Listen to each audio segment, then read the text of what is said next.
오늘은 잠언 20장 21절부터 시작이 되겠습니다. 본문을 보시면 21절 처음에 속히 잡은 산업은 마침내 복이 되지 아니하느니라. 원문을 보면 이렇습니다. 처음부터 서둘러 혹은 지겨워하면서 소유하고자 한다면 그것의 끝자락은 복이 되지 않느니라. 원문에 보면 서둘러라는 말, 요 단어가요, 또 다른 뜻이 있어요. 발음을 달리하면 지겨워하면서 이런 뜻을 가지고 있습니다. 자, 먼저 서두르다라는 뜻으로 한번 본문을 보실까요? 처음부터 서둘러 소유하고자 한다면 그것의 끝자락은 복이 되지 않느니라. 우리 성경이나 별반 다를 것은 없는데 가만히 이 말씀을 놓고 묵상을 해보면 사람들이 처음에 굉장히 서두르죠. 그래서 빨리 얼른, 그래서 초기 투자금을 다 건져야 된다 이런 생각. 또 사업을 하고 장사를 하면 얼른 그냥 초장에 딱 끝내야 된다. 그래갖고 큰 재물을 한꺼번에 거둬야 된다. 이렇게 조급한 마음을 가지고 있기 때문에 그런 마음을 가지고 뭔가를 하면 그것의 끝자락은, 마지막은 복이 되지 않는데요. 또 두 번째로 지겨워한다라는 말로 한번 다시 볼까요? 처음부터 지겨워하면서 소유하고자 한다면 그것의 끝자락은 복이 되지 않느니라. 일을 하면 보람을 가지고 해야 되는데 마지못해서 하고 지겨우면서 하면서 그것이 뭔가 잘 되기를 바란다면 그것은 아무것도 아니죠. 그것은 경우가 아니죠. 여기서 두 가지 교훈을 생각해 볼 수 있어요. 서두르지 마시라 이거예요. 다 때가 되면 하나님이 역사해 주시는 거예요. 그러나 서두르지 않는다고 해서 아무것도 안 하고 조용히 있으면 안 돼요. 구해야 되고 찾아야 되고 두드려야 되는 거예요. 절대 마음 조급히 먹을 것이 아니라 하나님 앞에서 내가 할 도리를 계속하면 결국은 결실을 맺게 되는 겁니다. 두 번째 교훈은 뭐냐면 내적인 동기를 말하고 있어요. 보람을 갖고 일을 해야 된다는 거예요. 내가 하는 일에 대해서 보람을 찾지 못하면 그것은 복이 되지 않습니다. 얼른 이거 해치우고 다른 거 했으면 좋겠다. 자꾸 이런 마음을 가지면 안 돼요. 내가 지금 하고 있는 그 일에 대해서 최선을 다하려는 그런 자세를 가지고 하나님의 도움을 구하여서 하면 내 시작은 미약했지만 내 나중은 심히 창대케 되리라 하는 이런 말씀의 역사가 이루어지게 되는 겁니다. 서두르지 말고 지겨워하지 말고 보람을 가지면서 너희가 삶을 살아야 된다. 이런 교훈입니다. 자, 그 다음 구절 보실까요? 너는 악을 갚겠다 말하지 말고 여호와를 기다리라. 그가 너를 구원하시리라. 원문을 보면 이렇습니다. 나는 악을 갚으리라고 말하지 말고 여호와를 기다리라. 그분이 너를 위해 복수하여 주실 것이니라. 확실한 말씀이죠. 원수 갚는 것은 나에게 있지 않습니다. 내가 악을 갚을 거야. 내가 너 가만 안 둬. 이런 식으로 하지 말라 이거예요. 내가 원수 갚겠다고 막 원수한테 달려들어봤자 결국 최악의 경우 살인밖에 더 하겠어요? 아니면 범죄밖에 더 저질리겠어요? 그러니까 우리가 이 세상을요, 그저 악한 마음 이런 걸 가지고 살아가시면 안 됩니다. 물론 우리가 독하게 마음 먹고 자기에게 충실해야 되죠. 그러나 막 나를 어렵게 하고 힘들게 하고 나에게서 재물을 뺏어가고 나에게서 기회를 박탈한 그런 자들을 향하여 내가 기필코 악을 갚으리라 이러면서 내가 원수 갚으려고 하면 그것은 믿음의 사람이 가져야 될 마음이 아닙니다. 그렇게 말하지 말고 뭐라고요? 여호와를 기다리라. 하나님을 기다리라라는 것은 버스 기다리듯이 기다리라는 게 아니라 고대하라 이겁니다. 하나님을 바라보며 그 공의로우신 하나님께서 나의 인생 속에서 참 좋은 일을 이루어 주시는 그 하나님을 기도하면서 기다리는 거예요. 그러면 그분이 너를 위해서 복수하여 주실 거래요. 우리 성경에서는 그가 너를 구원하리라 그랬는데 이 구원이라는 뜻이 아니라 원문에 보면 복수한다는 겁니다. 복수하고 거기서 끄집어내 주시고 그리고 마침내 그 문제를 해결해 주셔서 나를 해방시켜 주시고 뭐 그런 뜻이 이 복수한다라는 말에 담겨져 있어요. 좌우지간 하나님께서 나를 대신해서 원수를 갚아주시든 아니면 그 원수의 손아귀에서 나를 끄집어내 주시든 아니면 나의 인생 가운데 나를 짓누르고 있는 그 모든 문제 가운데서 나를 해방시켜 주시든 그건 다 하나님께서 해주시는 거예요. 하나님을 기다리십시오. 그럼 하나님께서 우리를 모든 가난의 굴레에서 벗어나게 하시고 또 포악한 자들의 그와 같은 구설의 다툼에서 빼내주시고 그리고 실질적인 위협과 공격으로부터도 나를 안전케 해 주시는 겁니다. 자, 그 다음에 23절입니다. 한결같지 않은 저울 주는 여호와께서 미워하시는 것이요 속이는 저울은 좋지 못한 것이니라. 이와 비슷한 표현이 잠언에 참 많이 나오죠.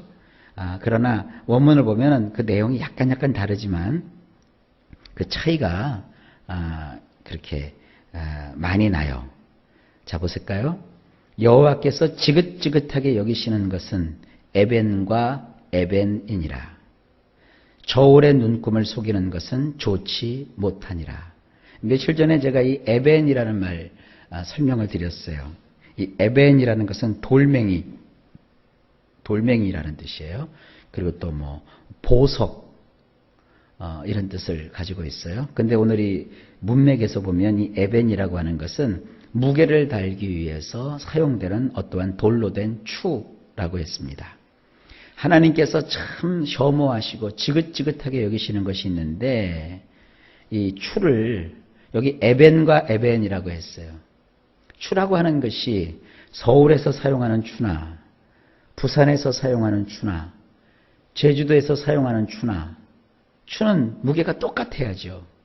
뭐 1kg짜리 추면 어디를 가도 다 1kg인데 아이 주인이 악한 마음을 가지고 이렇게 봐서 얼굴 예쁜 사람한테는 1kg 정량 추를 쓰고 조금 기분 나쁜 사람한테는 1kg에서 100g을 빼가지고 900g짜리를 이렇게 1kg 그 추라고 속이면서 이렇게 따로 갖고 있는 거예요. 그러니까 한결같이 똑같은 무게의 추를 가지고 다녀야 되는데 사람 따라서 환경 따라서 조건 따라서 추를 다르게 쓰는 거 이게 뭐예요? 속이는 거잖아요. 차라리 나는 강도요 하고 돈을 뺏는 게 낫죠. 그 사람한테는 아주 그 사람이 야 이거 1kg다. 저 부산 사람도 이게 1kg다. 제주도 사람도 이게 1kg다. 근데 공평한 저울로 달아보니까 서울 사람은 1kg 정량이 딱 맞는데 부산 사람은 말이 좀 거칠다고 900g을 줘놓고 이게 1kg라고 생각을 하고 제주도 사람은 저기 물 건너 사는 사람이니까 괜찮아. 그러면서 800g을 속여서 1kg이라고 해서 팔았다고 칩시다. 그러면 산 사람은 서울 사람이나 부산 사람이나 제주 사람이나 다 1kg를 샀는 줄 아는데 실제로는 사람들이 자기도 모르게 속은 거 아니겠습니까? 이런 걸 하나님이 지긋지긋하게 여기신대요. 국가가 지금 큰 위기 속에 있어요. 자꾸 에벤과 에벤을 하려고 그래요. 기자들 앞에서는 이렇게 얘기하고 또 청와대 사람들한테는 또 이렇게 얘기하고 또 뭐 군인들 사이에서는 또 이렇게 하고 그러니까 사람들이 뭐예요? 믿지 않는 거예요. 저도 이제 싫더라고요. 이거는 에벤과 에벤, 하나님이 지긋지긋하게 여기시는 거예요. 저나 여러분들은 한결같으시길 바랍니다. 그 다음에 저울의 눈금을 속이는 거. 여기서 나오는 이 저울은요, 양팔 저울이에요. 이 양팔 저울에서 이렇게 눈금이 있는데 그 눈금을 속이는 거예요. 뭔가 장치를 해가지고 속이는 거. 좌우지간 하나님은 이런 거 굉장히 혐오하십니다. 우리가 그냥 진실하게 하나님의 뜻대로 살아가면 하나님 다 주세요. 자, 그 다음 구절 보실까요? 사람의 걸음은 여호와로 말미암나니 사람이 어찌 자기의 길을 알 수 있으랴. 원문은 이렇습니다. 권력을 가진 남자의 걸음은 여호와에게서 비롯되나니 사람이 어떻게 자기의 길을 헤아릴 수 있겠느냐. 여기 우리 성경에는 그냥 사람이라고 되어 있는데 이 원문에는 요 앞부분에 나오는 이 사람은요 남자예요. 근데 어떤 남자냐? 그냥 남자가 아니라 권력을 가진 남자, 힘을 가진 남자, 어떤 세도를 가진 그런 남자. 그 세도를 가진, 뭐 꼭 남자라고 할 것은 없죠. 이 성경 시대에는 남자를 우선시했으니까. 그러니까 남자나 여자나 여기에 같이 들어가지만 원래 원문의 뜻에는 권력을 가진 남자라고 했기 때문에 제가 그대로 여러분에게 소개시켜 드리는 거예요. 근데 이런 그 권력을 가진 사람의 걸음은 그가 뭐 잘나서, 그가 공부를 많이 해서, 그가 훌륭해서 그게 아니라 여호와에게서 비롯되는 거예요. 그러니까 힘이라고 하는 것은 자기가 얻은 것이 아니라 하나님께서 허락하신 것이기 때문에 힘을 가진 사람은 자기 마음대로 살아서는 안 돼요. 하나님의 뜻에 부합되게 살아야 돼요. 그 다음에 이제 나오는 이 사람이라는 것은 그야말로 평범한 사람을 뜻하는 거예요. 사람이 어떻게 자기의 길을 헤아릴 수 있겠느냐 생각해 보라 이거예요. 저 권력을 가지고 저 잘 나가고 저 힘 있는 사람, 전 그 사람이 훌륭해서 그런 것이 아니다. 하나님께서 그를 그렇게 하도록 해주신 거다. 자, 그러니 사람이라면 자기 스스로 자기의 길을 헤아릴 수 없는 것이다. 다 누구한테 맡기라는 거예요? 하나님께 맡기고 살아가라는 거예요. 하나님이 해주셔야 돼요. 하나님이 역사해 주셔야 돼요. 그래서 우리가 할 수 있는 것은 뭡니까? 하나님, 나에게도 기회를 주세요. 하나님, 나를 불쌍히 여겨주세요. 여러분, 예수 믿는 사람은 운명론자들이 아닙니다. 뭐 무슨 운명을 타고났다. 그 운명대로 된다. 아닙니다. 우리는 운명은 만약에 있다고 한다면 딱 두 가지예요. 예수 천당, 불신 지옥이요. 예수를 믿으면 우리가 천국에 가고 예수 안 믿으면 지옥 가는 운명밖에 없어요. 나머지 인생은 뭐냐? 하나님 앞에 구하는 거예요. 하나님의 뜻을 구하는 거예요. 하나님은 얼마든지 우리가 하나님 앞에 하는 것에 따라서 그 뜻을 돌이키시기도 해요. 니느웨를 하나님께서 멸망시키고자 하셨어요. 그런데 니느웨 사람들이 요나가 전하는 그 말씀을 듣고 회개하여 돌이켰더니 하나님께서 그들을 멸망시키지 않으셨어요. 하나님은 가룟 유다를 선택하셔서 예수님의 사도로서 복된 삶을 살기를 원하셨어요. 그러나 가룟 유다는 그 마음에 악을 품고 또 그러자 그 속에 사탄이 들어오고 그가 결국은 예수 그리스도를 배반하는 그 배반자의 길을 걸어가다가 끝내 아주 뭐라 할까요? 자살로 그 생을 비참하게 마감하지 않습니까? 가룟 유다가 그렇게 살도록 하나님이 정해놓으신 게 아닙니다. 하나님이 정해놓으신 뜻에 보면 누군가는 예수님을 배반할 거예요. 근데 왜 하필이면 가룟 유다냔 말이에요. 베드로도 있었고 바돌로메도 있었고 빌립도 있었고 요한도 있었고 안드레도 있었는데 그들이 다 훌륭한 사람이 아닙니다.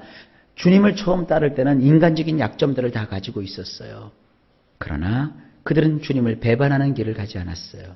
그러나 가룟 유다는 주님을 배반하는 길을 갔어요. 여러분, 우리 예수 믿는 사람들은 운명론자들이 아닙니다.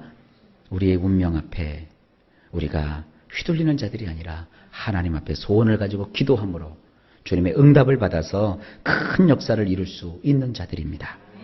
자, 마지막으로 25절 볼까요? 함부로 이 물건은 거룩하다 하여 서원하고 그 후에 살피면 그것이 그 사람에게 덫이 되느니라. 원문을 보면 이렇습니다. 사람이 경솔하게 거룩하도다 라고 한다면 덫에 걸리게 되나니 후에 그 서원한 것을 조사받게 되느니라. 자, 이게 뭐냐면 이스라엘 사람들의 그 제사 가운데 서원제라는 제사가 있어요. 그 하나님 앞에 드리는 감사의 제사 가운데 이 서원제가 있어요. 이 감사제라고도 하지만 우리 성경에는 이제 화목제라고 되어 있죠. 이스라엘의 대표적인 제사법이 5가지인데 그 중에 한 가지가 화목제고 그 화목제 안에 이 3가지 또 제사법이 있는데 그 중에 한 가지가 서원제예요. 서원제는 뭐냐면 하나님 앞에 나와서 약속을 하는 거예요. 하나님, 나에게 이렇게 해주시면 내가 이렇게 하겠습니다. 혹은 하나님, 내가 내 몸을 정결케 하면서 하나님 앞에 특별히 드리는 그런 그 거룩한 자가 되기를 원합니다. 이렇게 함부로 그런데 이런 그 소원을 함부로 그냥 막 그때그때 즉흥적으로 해놓고 너희가 하나님 앞에 자꾸 약속을 남발하면 결국 그것은 너의 인생 가운데 축복이 되는 게 아니라 덫이 걸린대요. 왜냐하면 소원한다고 해서 끝나는 게 아닙니다. 후에 그 소원한 것들을 하나님께서 일일이 다 조사하게 돼요. 예를 들어서 이렇습니다. 하나님, 나의 인생 대박나게 해주시면 내가 하나님 앞에 교회 5개를 줘서 바치겠습니다. 이렇게 소원을 했다고 쳐요. 근데 하나님께서 그의 인생에 대박나게 해주셨어요. 대박이 나다 보니까 5개는 너무 과해요. 그래서 딱 교회 3개만 짓자. 2개는 자본금이 딸려서 못합니다. 하나님이 그 사람 이뻐하실 것 같습니까? 아닙니다. 5개를 한다고 그랬으면 5개만 해도 다행이지만 5개 하지 마시고 저 같으면 7개를 할 거예요. 그렇게 해야지. 하나님과 무슨 전 참 이런 경솔하게 얘기하는 사람들을 참 많이 봤어요. 목사님, 내가 평생을 목사님을 따라다니면서 목사님을 섬기겠습니다. 시험만 안 들면 다행이에요. 목사님 같은 분들 처음 만납니다. 목사님 입에서 나오는 그 설교 말씀은 어디서든지 내가 생애 속에 한 번도 들어본 적이 없는 말씀입니다. 얼마나 위대한 말씀인지 참 감사합니다. 6개월 뒤에 보면 교회 떠나요. 목사님, 내가 말이죠, 이거 해주시면 대단히 내가 충성하겠습니다. 한 1년 지나면 흔적도 없어져 버려요. 그렇게 하지 말라 이거예요. 한번 마음 먹은 거 신중하게 하나님 앞에 소원을 하고 그 소원을 이루는 자들이 되십시오. 오늘 기도하면서 하나님 앞에 작은 소망들을 가지세요.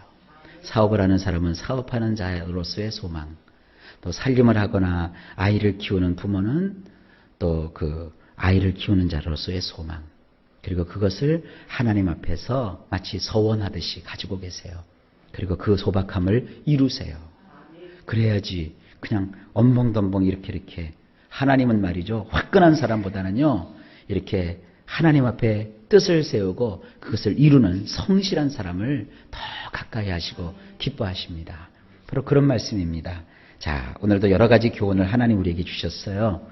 일마다 때마다 주께서 평강을 주시고 오늘 한 날도 복된 한 날이 되시기를 예수님의 이름으로 축복합니다.